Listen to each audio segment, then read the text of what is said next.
All right, well, welcome everyone. And we're scheduled to have a Zoom meeting, the first that we've done actually sort of publicly, which is pretty exciting, with our regional staff and partners. And today's meeting is really, it's the first one, it's the inaugural Zoom virtual forum that we're going to be doing each Friday or trying to. And I want to draw your attention to the fact that this is actually, for those of you who don't know, this weekend is not only Mother's Day in the US, but it's also the 46th anniversary of IPM, which is really quite difficult to believe. It's been 46 years that this organization has been doing this incredible work around the world, small but mighty, as we like to say, founded in St. Louis by Jim Mayer, Paul Strege, and so many others. And we're really sad, frankly, that we're not able to be there. This is always a real highlight of the year for Ilsa and I, to get to be with the sort of long-term donors, friends, founders, you know, the families that really have always been at the heart of this organization. We typically give an award out then as well, an Mayer Strege Award, it's called, in honor of our founders, and we're kind of on hold on that right now, given the situation and our inability to travel. But we're hoping to have an award ceremony maybe later in the year. We also want to acknowledge Grace Weber, a really incredible woman, retired school teacher, longtime member of our Metropolitan St. Louis Advisory Council, generous donor, IPM immersion experience participant in a number of countries around the world, who passed away rather suddenly. And her family has been quite generous in honoring her through IPM, but I would ask you to keep Grace's family. She didn't have any children of her own, but had a wide array of siblings and students whose lives she impacted, very involved with St. Thomas Holy Spirit Church in St. Louis, where IPM founders Paul Strege and Jim Mayer were involved literally at that congregation's founding.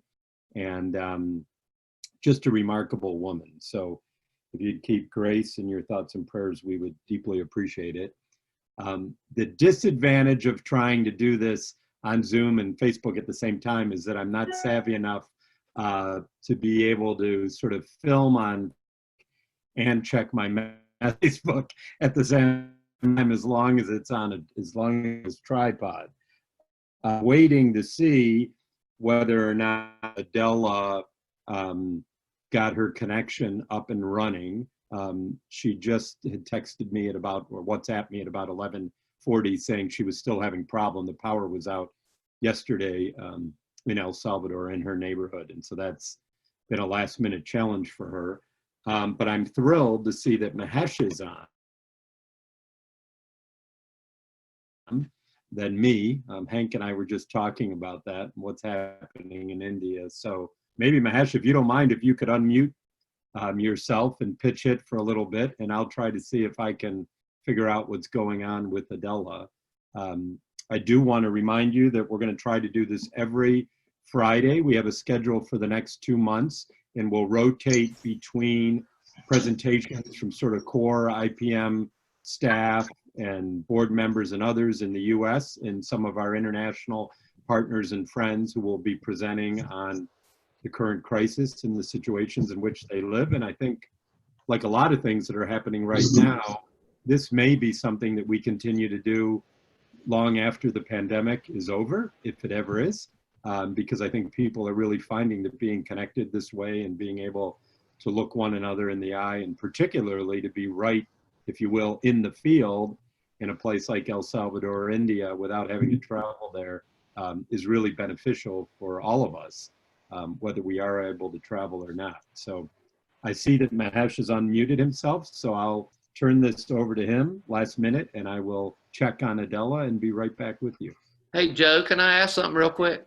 Sure, Clint. We had been talking about El Salvador in one of my classes, and I mentioned this to a couple of students and former Eden graduates that I thought might want to hear Adela. I didn't know, is that appropriate or not, or is that just supposed to be the board? And oh no, it's totally appropriate. This is an open forum. Okay. And though many of the people on the call now are board members, the majority aren't. Well, I And, don't see any of the people that I mentioned it to, so that may not be an issue, but I just want to double check that for future purposes too. Sure. We're also recording it by Zoom that we could share if you wanted to share with your students, and the Facebook Live video will be on our Facebook page, which should allow people to join. And Yeah, there's Adela. there's Adela. Yeah, Adela is here. Hi. Adela, Good morning. That saves me. we had asked Mahesh to fill in for a little bit, so now I feel like we I'm should gonna let him mute say myself. something. Please, Mahesh, go ahead. Mahesh, let her catch her breath. Say something. And then, No, I just want to say welcome, Adela. Nice to see you. Looking forward to hear from you. Thank you so much, Mahesh. And so sorry, I interrupted you. No, not at all. I just had a very difficult day, so I'm okay. Thank you. Excellent. Thank you, Mahesh. And well, I want to say that I'm so sorry. I have been having a lot of trouble with my internet, and especially because here in El Salvador, the rainy season just begun. So we have been having a lot of storms, and apparently it has been damaging all the internet system here in my house. So we have been having a lot of trouble, but I'm really happy that I could connect and I could solve the problem. So thank you, Adela. We sort of introduced you. Maybe we can just go around if people would be willing to unmute themselves just for a second and say who's on the call, so we all know that, and then we'll continue. And I see there are also a group of people watching on Facebook, so I'm going to hold the camera. This gives, I think, a better angle for Adela, particularly when she has her PowerPoint going. So maybe Mickey, you're in my upper left. Mickey, could I ask you to start and everybody just quickly introduce themselves? That'd be great. Sure. Mickey Clark from St. Louis, Missouri, and IPM Board Secretary.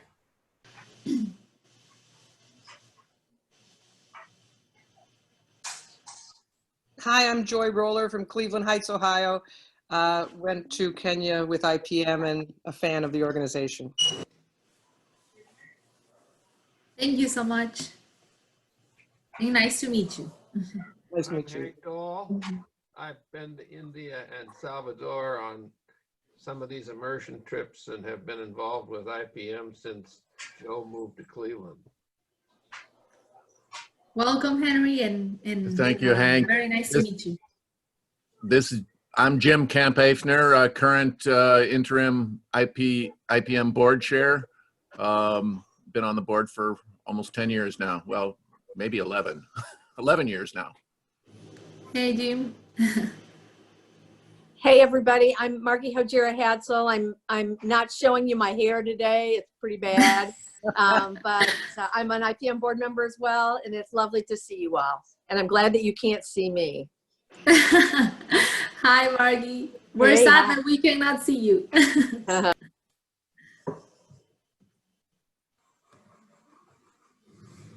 Well, I'm Ilse Fender, part of the IPM staff. I think you all know me, and I certainly know each of you and your big hearts and the work that you make possible for IPM. So it's wonderful to have this new exciting forum. Thank you all for kind of working through some of the first time ever glitches we may encounter, but we look forward to sharing the incredible work of our partners and our regional staff and all that you make possible. So thank you for joining us today. Hi everyone. Like Margie, I'm going to keep my video off for hair reasons, but it's great to see all of you. My name is Alyssa. I'm currently based in Atlanta, but I've been involved on the IPM staff since 2014. Hey, Ellie. Hello, everyone. Oh, sorry. No, go ahead. Go ahead. If you're seeing my picture, it says Sarah McCann. That's my wife. I'm Clint. And I'm on the international board. I teach at Eden Seminary in St. Louis. And I'm not showing my hair because I don't have any.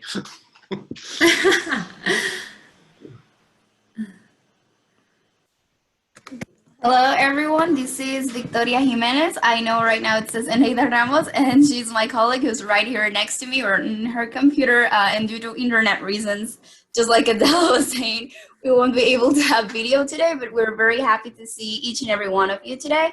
We're part of the Latin America and the Caribbean staff.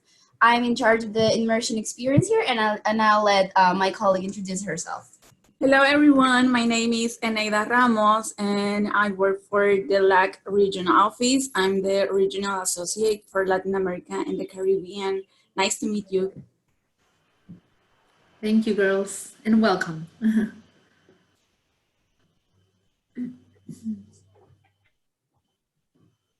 Hello, this is Mahesh. I'm the Regional Director for South Asia. Very happy to be here. I've met most of you, and I'm looking forward to more conversations on Zoom. Thank you, Mahesh.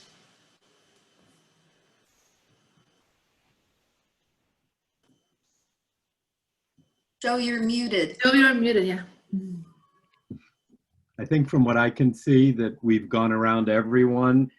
There are a couple of people also on Facebook, Arbelia Conde, who is a former project director in San Francisco Libre in Nicaragua, Namaraj Shilwal, who runs the Solidarity Center in Kathmandu, Nepal, Marie Manning, who is a Ursuline sister in Cleveland, Ohio, used to be at St. Louis Parish. I said Ursuline, I'm sorry, Marie. She's a Notre Dame sister, which for those of you who know the Notre Dame's in Ursuline and Cleveland, I just got myself in big trouble. But Marie has been involved with IPM since she helped organize a trip for her congregation many, many years ago to El Salvador, and a few other folks as well who I don't want to go through the whole list. But we're glad to have you all there. Again, we will keep the Facebook Live feed up, so you'll be able to look at Adela's presentation there after the fact. And I guess at this point, Adela, I'm going to mute myself and turn it over to you. Okay, perfect. Thank you so much, Joe and Mahesh, for your introduction. And I'm so sorry for being late, as I mentioned. For me, it's a real pleasure to be here with you, sharing well these virtual meetings. We know that right now we cannot be physically together, but this is, I think, a great way to stay connected and to stay in touch. And especially it's a great way to learn about what's happening in the countries where IPM is working, especially centered in Latin America and the Caribbean. So it's gonna be a presentation. I'm gonna share with you a presentation that has a little bit of information, a quantitative information about COVID-19 in the region, and then also share news about what our project partners are doing in each of their communities, which I think are great actions of solidarity and to stay close with the people that they work with. So I'm gonna share my screen so that you can see the presentation.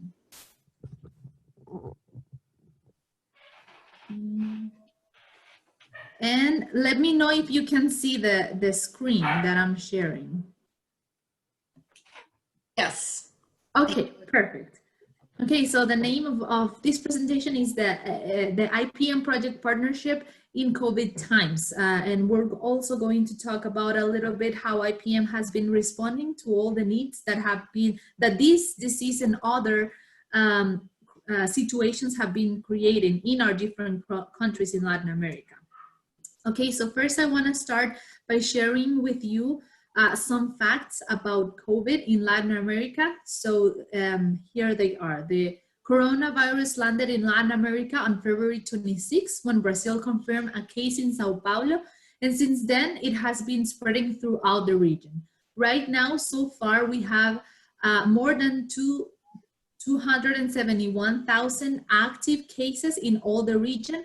And we have had until now 14,000 and more deaths in total due to coronavirus since the first case was confirmed in the region. With a population of 210 million, Brazil right now is the worst hit nation in Latin America. Peru is the second country with more confirmed cases of coronavirus. And last week, authorities from Ecuador processed thousands of tests that had not been dealt with due to lack of capacity, thus doubling the number of cases. So Ecuador must become the third country that has been most affected in all this pandemic, in all this crisis. And while analyzing the capacity of Latin American countries to respond to the coronavirus epidemic effectively and equitably, it is worth that we consider 4 key points. So these are the points that we need to consider. The first is inequality. And while wealthier citizens will have access to high quality health service, those who use the public system will face obstacles to protection and treatment, which could increase the risk of an accelerated spread of the pandemic. Another aspect to consider is the exclusion of health services faced by indigenous groups. Critics have argued that ethnic discrimination remains deeply embedded in regional health systems.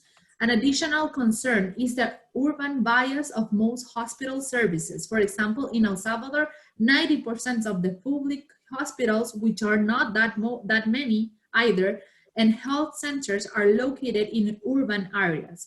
This poses an immediate challenge for many people seeking care in rural areas, particularly when the transportation system is limited and crowded. So for example, just yesterday in our country, in El Salvador, Nayib Bukele prohibited all public transportation. So since yesterday, no public buses are allowed in the streets, and all the people that needs to go to work, the employer needs to be the responsible to provide this service transportation for all the people. So many people, even people with diseases, people with cancer that needed treatment, needed to walk yesterday thousands of kilometers in order to go where they needed to go. So this is creating a real crisis for us. Then another thing that we really need to take into account is gender. Data from the World Health Organization show that in Latin America, 86% of nurses are women and only 14% are men. On average, women in the health sector earn 28% less than men.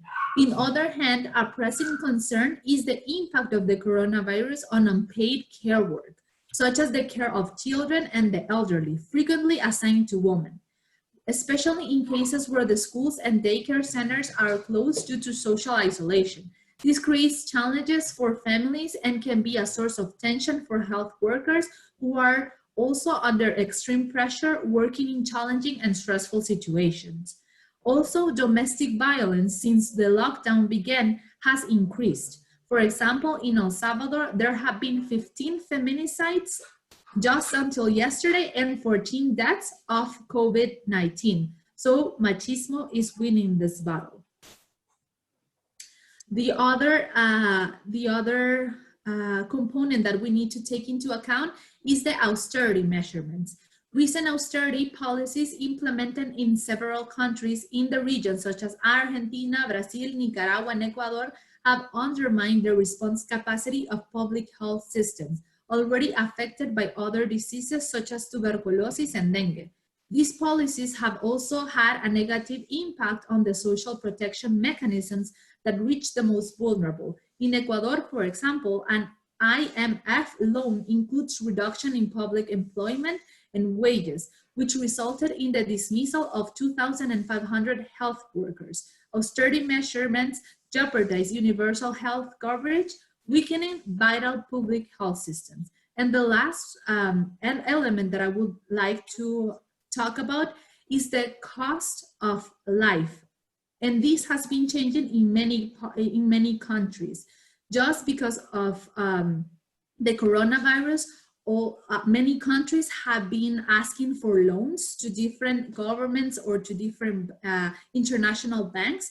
And so that leaves the population and that leaves the country with big debts, which will later be covered by the population, by the citizens. So, for example, in El Salvador, a lot of politicians have been already discussing about the possibility of increasing some of the fees that we pay to the government that were already high. So the cost of life in many Latin American countries will be higher after this pandemic, and I think it's starting right now. So we have this problem in the present. And the other thing that we need to consider is that the main problem in Latin America is that our previous crises coexist with COVID-19. So not because of we need to be attending this pandemic, we need to forget about the gangs in El Salvador, or the unstable political situation in Nicaragua, or the same the unstable political situation in Brazil. And so I want to present right now some of the problems that we are facing as Latin American countries while facing the COVID-19. So for example, Brazil, while the country faces the pandemic, the government is immersed in a political crisis following the resignation of Justice Minister Sergio Moro, who has been accused the President Jair Bolsonaro of interfering in the investigations of the judicial power. The departure of Moro, who has become one of the symbols of Brazil's fight against corruption, came days after former Health Minister Luis Henrique Mandetta was dismissed by Bolsonaro after having disagreements on how to handle the pandemic. Mandetta stood up as a strong promoter of social isolation to fight the virus, while the head of state defends the return to work Brazilians to keep the economy afloat. So the crisis of corruption continues in many of the country, even facing this worldwide pandemic. Another example of the crisis that many countries still face is Nicaragua. While the world stops all activities to combat the coronavirus, Nicaragua held a boxing match on Saturday, defying the deadly impact of the pandemic. Although the promoter of the event offered free tickets, only 10 to 15% of Alexis Arguello Gymnasium, that's the national gymnasium, that has a capacity of 8,000 people, was occupied. Daniel Ortega's government has not implemented social distancing measurements to stop the spread of the coronavirus, and these are just examples of it. And is one of the few nations on the planet that were supporting activities, including soccer and baseball sports, and they have not been suspended. Colombia right now is preparing to ease its quarantine with a gradual return to productive activities in the construction and manufacturing sectors. A government measurement some local leaders, including Bogota Mayor Claudia Lopez, have described as risky for the lives of citizens. They want to, just as in Brazil, maintain the economy afloat, but this of course risks the health of many people. And Colombia is one of the countries that does not have a public health structure that can provide the necessary help for all its population. In the Dominican Republic and Panama are the most affected countries in the Caribbean. The Dominican Republic has 288 fatalities in over 6,000 cases of coronavirus. And although the Dominican Republic and Cuba have a similar population, the Dominican Republic has 5 times the number of cases and fatalities than Cuba reports. Then we have El Salvador, and given the increase in homicides in El Salvador in recent days, the country's President Nayib Bukele authorized security forces to use lethal force to fight gangs suspected of committing murders in the Central American nation. At least 40 people have been killed between Friday and Sunday in El Salvador, according to local media reports, by the hand of gangs. The maras, the gangs, are taking advantage of the fact that almost all of our law enforcement is controlling the pandemic. We will have to move resources to combat them. The president published this on his Twitter account on Sunday. And to give you an example on how dangerous this can be for our country, is that yesterday at some of the stops that are now run by not only police officers but also by militaries, they have been designing a lot of stops so that they can stop people in their cars to control where they're going and if they are allowed to go out, because the quarantine situation here in our country right now, it's very delicate and it's very repressive. So if you are caught getting out of your house without needing so, you are taken to some quarantine centers and obligated to spend there a quarantine of 30 days away from your family and away from all your support system. So in one of these stops, one car did not listen to this stop, so the car didn't stop, and the militaries that were in charge of that spot killed this person. They shot this person with 3 gunshots, and sadly this person died. So this is one of the most violent expressions that we have been living since all this pandemic, COVID-19 started. And we're really worried about the human rights that our civil population have here in El Salvador.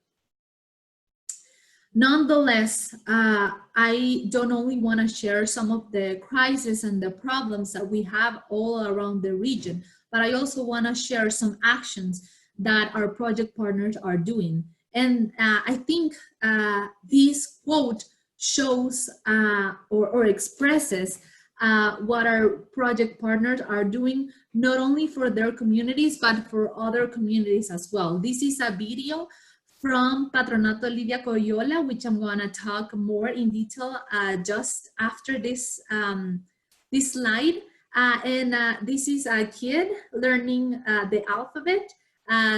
Even the kids are not allowed to go to the institution, to the school. They could still continue to receive virtual classes with the support of the teachers of Patronato, but with the support of their parents as well. So I want to share with you this, this quote that has a very important impact for all the people that who we work with. And it says, solidarity is not the same as support. To experience solidarity, we must have a community of interests, share beliefs and goals around which to unite. Support can be occasional. It can be given and easily withdrawn. Solidarity, on the contrary, requires sustained, ongoing commitment. And I think this is what many of our project partners are doing. They're committed to help the ones in need, even though if they are in need as well. So I would like to start with Patronato Lidia Coyola. Patronato has provided basic food basket for more than 200 families, investing more than 3,000 in total, and IPM has supported them in this food distribution as well. IPM has supported 4 teacher salaries and continue to do so, so that education doesn't stop, even during the coronavirus. More than 40 children and youths continue with their education virtually. So all the team is working right now to provide kids with a curriculum that they can follow in their houses with their parents' support. Moms from, also another news is that moms from Patronato Lidia Coyola students have united and have supported their community and other communities in different ways. And here is an example, how are they doing this? So all the women, the 3 women that you see here are part of a collective group that is called Colectivo de Mujeres del Saite. So Saite Women Collective. And they have been organizing in the enter of their community to sanitize all the persons and all the vehicles that enter the community. So they put alcohol in the hands of the people, and they spray all the cars with a special liquid so that their community is safe, including their families. And I want to share with you this morning a very special testimony that has impacted my life in many ways, and is the testimony of Rebecca. Rebecca is the woman that we see here. In this photo, this is her. And Rebecca has been supporting El Patronato, has been in solidarity with El Patronato since many years ago. And she is a person that is very committed with its community, with her community, but definitely have some limited resources, her personally. So in many ways, with IPM and with El Patronato, we have been supporting families like hers in the community of El Saite. But she had a very special initiative.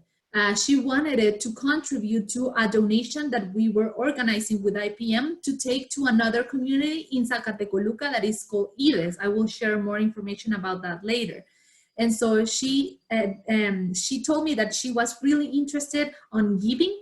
And when I expressed my sincere preoccupation on her situation, because I was really worried that she didn't have resources herself, this is what she answered to me. So she told me, when God touches the heart, anything is possible.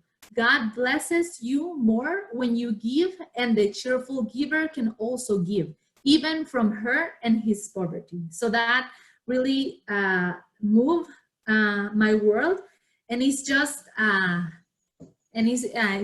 just a very humble. I'm sorry. It's just a very special way of giving to others, even though if sometimes we lack some resources. This is not an excuse. It's not a justification for not helping. And for people like them, it's just the opposite. It's just an excuse for giving more, because they know that sometimes there are other people that needs it as well, and that maybe that needs it more. So this was really special for me. Well, so these are one of the pictures that I also wanted to share with you. These are the examples on how Patronato Lidia Coyola is helping. So in the left picture, we can see a family receiving some of the basic food baskets that Patronato organized along with IPM. And just as this family, we have more than 200 families that have received this benefit. And we also have a video to show you how the kids are still working from their houses. So I'm gonna leave you with them. They're really short, but I think it's really, that is really special to see it.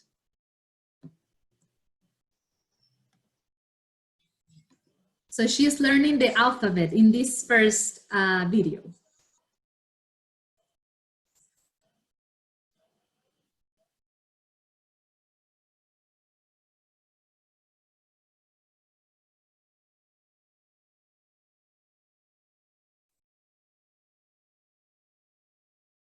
And she says that she's gonna continue to learn the complete alphabet at the end of the video.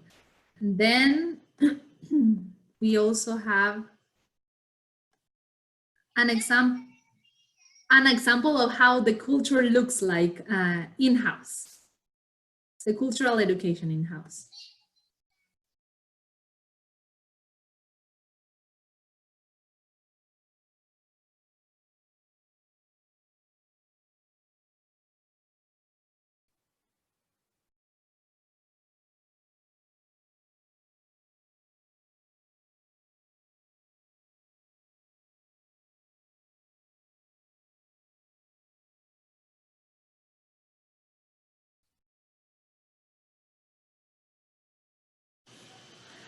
These are some of the examples on how El Patronato continue to support the kids and the kids' families in their community as well. Then we have another project partner in Zacatecoluca called IDES. This is the community in which Rebecca Montano, the woman I told you before, donated. And she made, in fact, a big donation of cleaning supplies for the community, because right now it's important for all of us to be sanitized constantly.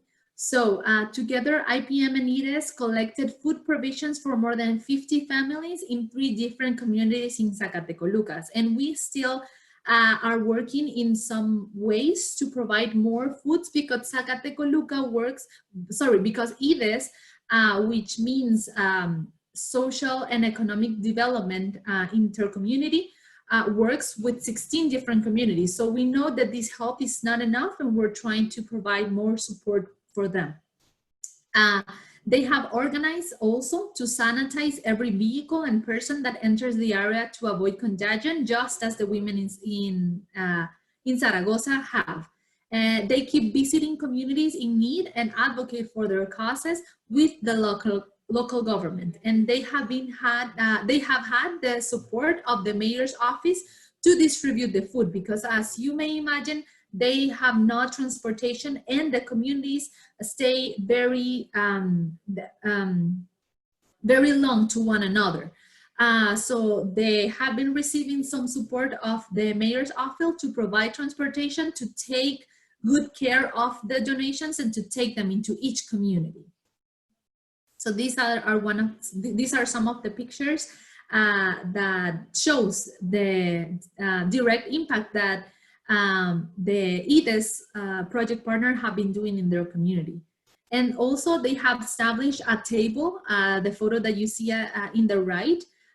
This table, it's very special because any people or any vehicle that goes by and that sees that table can come close to it and either donate something or take something for themselves, because some of the families that live on IDES, that live in Zacatecoluca, suffer from a very impoverished situation.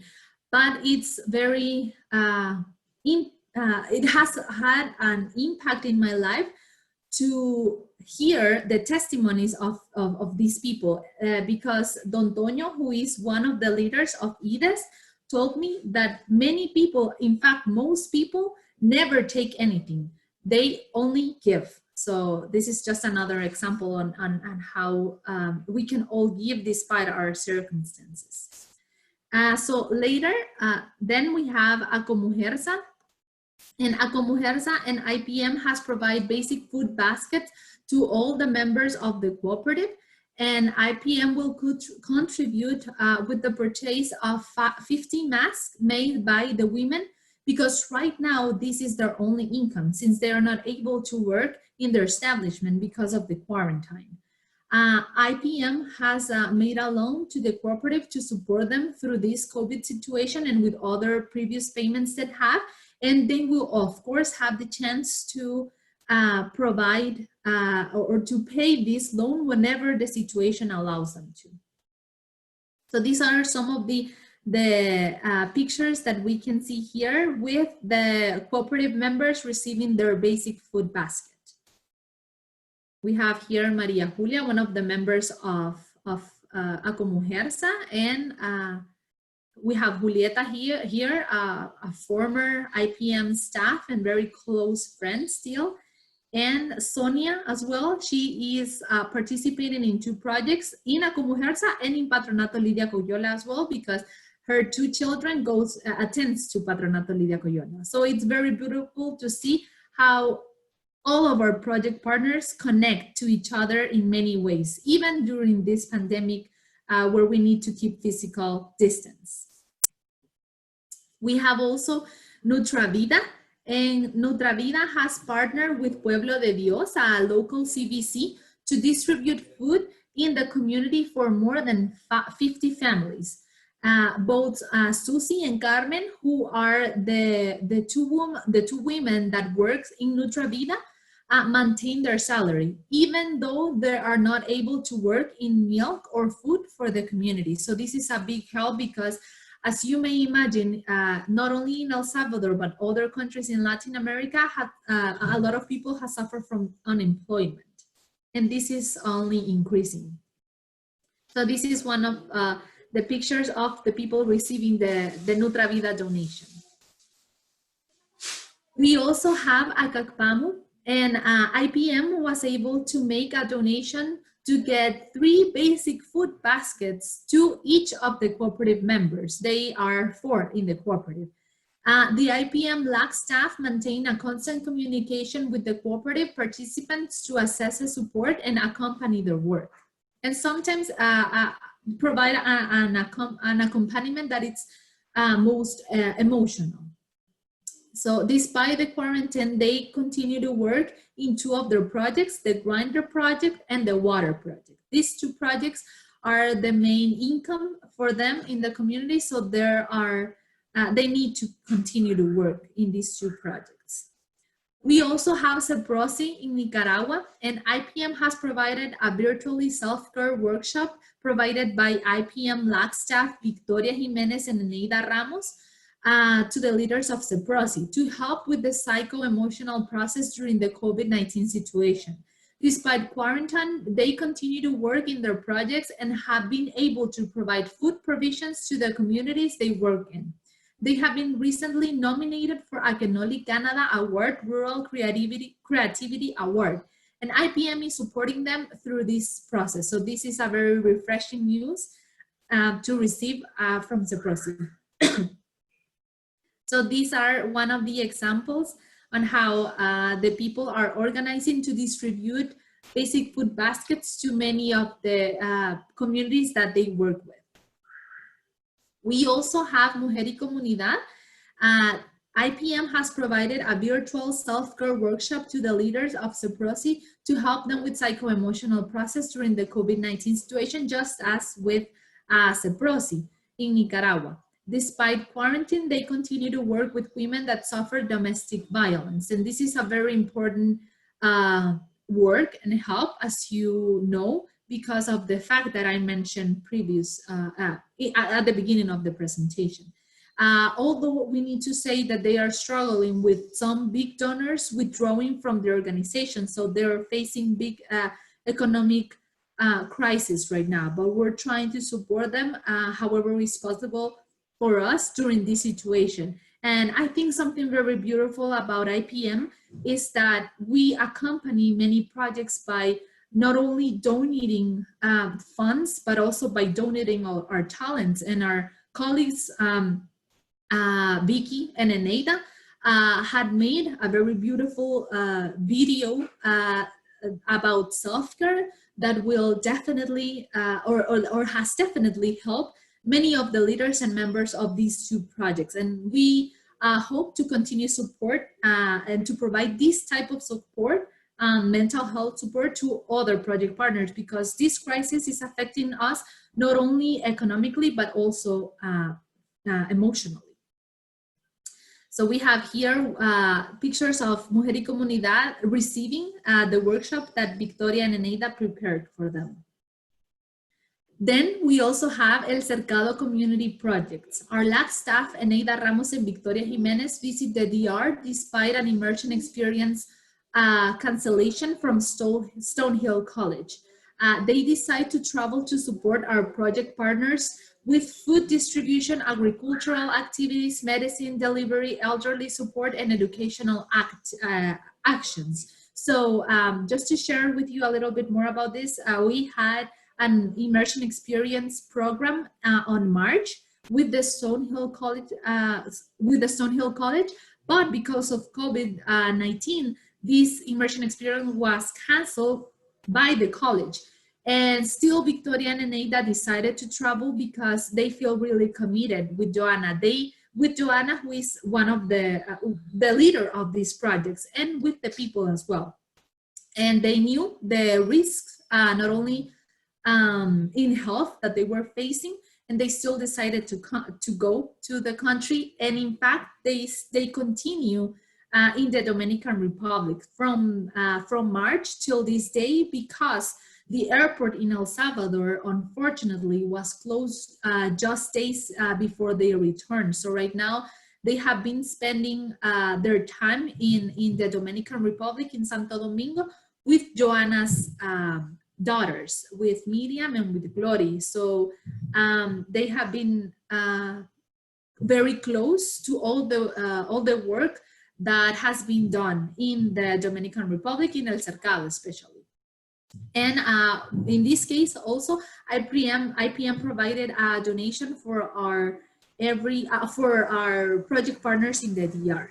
And here are some of the photos that were taken during their visit to El Cercado. They're working in agricultural activities here and also helping with an elderly center. And also helping with food distribution, education, and agriculture too. So thank you so much for your attention. I want to close with a quote that Joe actually shared on his profile, and he said, and it says, "Give thanks for the justice advocates who did not give up even when all seemed hopeless." And I think this is very accurate to finish with, because all our project partners are definitely doing great actions of solidarity, and they are just setting examples for the rest of us to continue not only supporting, but to being committed to the people that needs it the most. So thank you very much, everyone.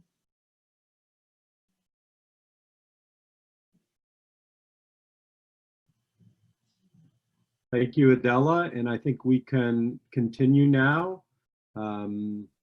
We're still on Facebook Live, so if folks are interested in being on that, you can also see everything there. And thank you, Ilsa, for changing that screen. We have a number of new people on Facebook. Patty Constantino, who actually I went to high school with many, many years ago. Mark Falbo, former board member. Dave Pignanelli, who's an old friend from public radio in Cleveland. He's been in the Washington, D.C. office now for many years with NPR. Fatima Pacas, who's former regional director for Latin America and the Caribbean, who is doing a Fulbright, or was in the midst of a Fulbright program at the University of Albany, and is now in California with her mother, who was visiting her uncle and got basically stuck in the United States, unable to return to El Salvador, as Adela described, because of the airport being closed. We're hopeful that Fatima will actually be spending some time in Cleveland this summer, or be based there, assuming she's able to travel there. And we'll also be visiting New England and St. Louis, ideally for some programming in those communities, assuming we're all able to gather together in groups larger than 10 persons. So I want to, I guess, open it up now. We have about 10 minutes for any questions or comments that anyone has regarding Adela's presentation. And I guess I apologize for the awkwardness of the phone, the Facebook phone right in front of me. We're working on how to do this, and we'll get better at it little by little each time. So anyone, any questions or comments? There are some new people that have joined on Zoom as well. And I see that, I think I see the top of my mother's head in one of the spots. There she is. Hi, Mom. And Zach is our website. You're muted. And Zach is our website. I thank Adela for a very good presentation. And I think we all learned a good bit. I guess the only thing I would suggest is when you do that presentation again, you have a map of where these places are in Salvador and the DR, because though I know some of them, I don't know all of them. And you're talking about, you cover the waterfront. Okay, that's a really good suggestion. I will take it into account. But you're very Thank you on the subject, and I think a lot of people ought to hear you. Thank you so much, Henry. Thank you.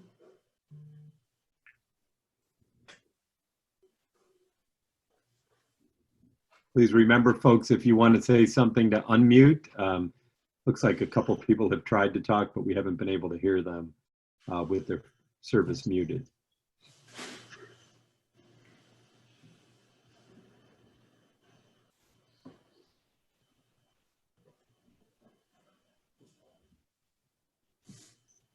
Anyone else like to add anything at this point?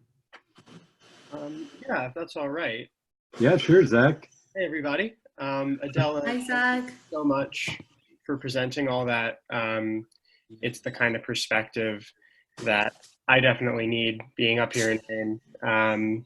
I was wondering if you'd be open to sharing your slides with me, maybe over email, so I could potentially convert some of that and get it up on the website in a, maybe even in a sort of slideshow, just so people can see more directly what people are doing on the ground in these places. Yes, of course, Zach. That would be really good. I think it's a good idea. I will only add the suggestion of Henry into the presentation, and after that, I can send the presentation to you. I think it's great. Great. Thank you for all your work. Thank you so much, Zach. Cool. Mm-hmm.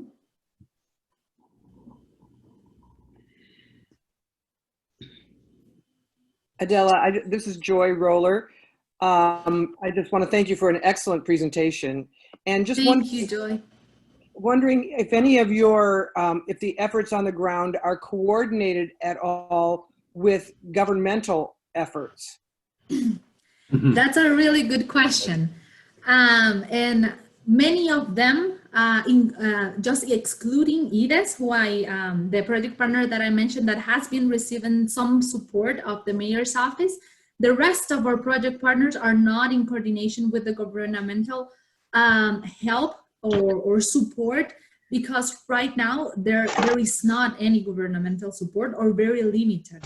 So all the help, all the aid, all the support that many of these project partners and many community projects have been developing have been through churches, through local organizations that are nonprofit organizations or international organizations, because the government is just not focusing their support on social help.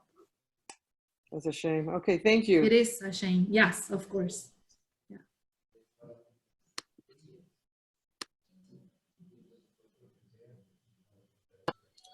Hey, Adela. Hi, it's Margie. Hi, Margie. With the bad hair. I put this in the chat, and I just would kind of interested in knowing, how are the hospital and medical supplies? I realize there's a lot of countries for you to think about, but in general, you know, certainly in the U.S., we've had a lot of concern about overcrowding of hospitals and inequality of people getting supplies, medical supplies, or the kind of things we use at home. How's that in Central and Latin America? That's a great question. So I think most of the countries share the same situation. We just don't have the right capacity for medical supplies or hospital institutions. And in many countries, for example, El Salvador, Guatemala, and Costa Rica have been building different infrastructure to attend the COVID cases, but it's still not enough. So for example, here in El Salvador, the President Bukele is claiming to build the most large hospital in Latin America to attend COVID-19 cases, but this will only be finished probably in August. That was the date that he mentioned in one of his public announcements. So right now, the capacity, it's still very limited. Like we have, for example, Ecuador, the situation of the pandemic there is just really terrible. And many people are not able to go to the public system hospitals because they get denied the help. I mean, the hospitals are so crowded and they lack a lot of medicines that they're just not able to attend people. So they get rejected from the public hospital, which is unthinkable, but it is what's happening not only in Ecuador, but in many other countries where the pandemic has spread a lot. So we don't, just like to summarize the answer, we don't have enough medicines. Sometimes because of the austerity measurements that I was mentioning in the PowerPoint presentation as well, a lot of doctors and nurses have been dismissed from their jobs because they're trying to save in the hospitals, institutions, in the medical institutions, that they are the ones that need to be in front of this situation, investing more. But it's not the case. And we definitely also lack the infrastructure in many of the Latin American countries to really attend well this health crisis. Thank you. And just one more thing, let's remember that even before the COVID-19 situation started, all the infrastructure, all the health system in Latin America was really was in impoverishment conditions because of lack of personnel, lack of medicine, and lack of infrastructure as well. So you can imagine we still face these problems, and now just more aggravated. Just to add that we had a comment for Carlos Martinez, one of our partners in El Salvador, saying thank you guys for the support you provide to the communities in our country. We really appreciate that. And Kelly Peyrus here in Maine has also joined the Facebook feed. We probably have time for one more question if anyone has one last question or comment they'd like to add.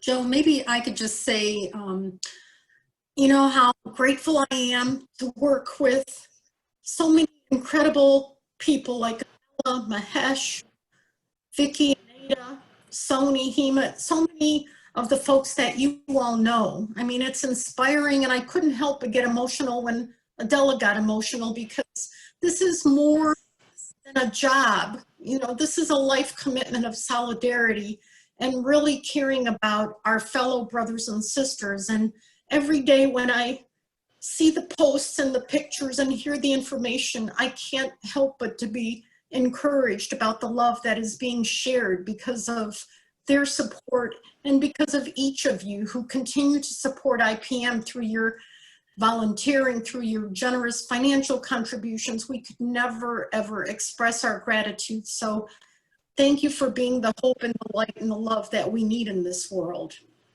Sorry for being emotional. Wouldn't be you if you weren't emotional, Ilsa, and that's one of the things I love about you. It is now 1 o'clock, or just about 1 o'clock, and I want to also echo Ilsa's comments. It continues to be a huge inspiration for me to see the work that is happening, particularly through our regional offices, our regional staff, and the partners there. And obviously none of what they do or we do from the US would be possible without the commitment and support and generosity of so many of you who are on the call and watching live on Facebook. So thank you for that. We are going to continue to do this each Friday at noon Eastern Time. We'll be on Zoom and also on Facebook Live. Hopefully we'll be able to integrate that all a little bit better as we go forward. Next week, I will be the primary speaker and walking everyone through sort of the current situation for IPM financially and in relation to the Immersion Experience program. As you can imagine, the loss of that income has not only had a huge impact on IPM financially, but also emotionally. As Adela said, it's one thing to express solidarity through accompaniment over Zoom. It's a whole nother thing when you're able to walk alongside someone, however briefly, in their home and where they live. So thank you again for the time. Mahesh will be joining us the following Friday. I believe that's the 22nd, for a greater update on India. And then we will continue to rotate each Friday with a more, if you will, US-centric presentation, sort of more about what all you can do to get the word out and what we're working our way through as an IPM family here in the States.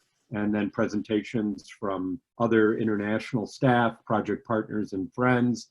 Some of those going forward will be in Spanish, and we'll be offering live translation, obviously, for our partners and friends who aren't able to follow along in English. So thank you again, everyone. For those of you who are moms or aunts or grandmothers, happy Mother's Day. And especially for all those moms that work alongside our partners around the world. We hope that they will have a joyful and peace-filled and productive holiday weekend if they're celebrating this weekend. Be careful, everyone. Stay safe and take care of yourselves. Thanks for being with us. And thank you, Adela. Bye. Thank you, everyone. Bye. Good night, everyone. Good night, Mahesh. Take care. Good night, Mahesh.